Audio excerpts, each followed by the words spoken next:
نگاهت عالم پنهان است،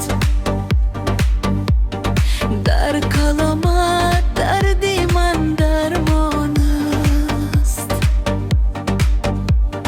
هر کجا باش بی دلم آنجاست، به تو دنیا مثل یک زندان است. لحظه یکی دست در دستی مالی،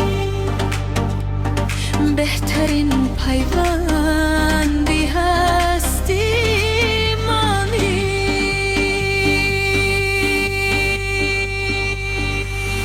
ای گلی من، رانی من، دنیای من، دلی تن آرزو و رویای من. مثل باران بر دلی تشنه ببار، هی تسلای شب یلدای من. از کنارت احدگاه دورم مساز، شعله‌ی امید و مستی منی.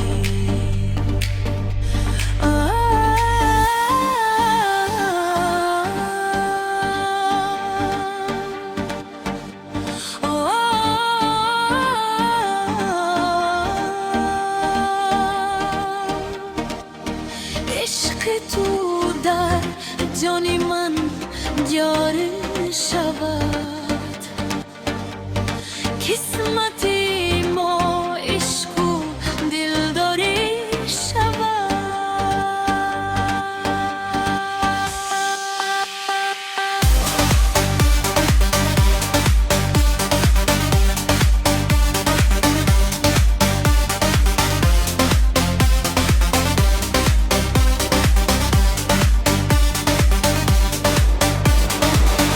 ای گلی من، جانی من، دنیای من، دلی تن آرزو و رویای من.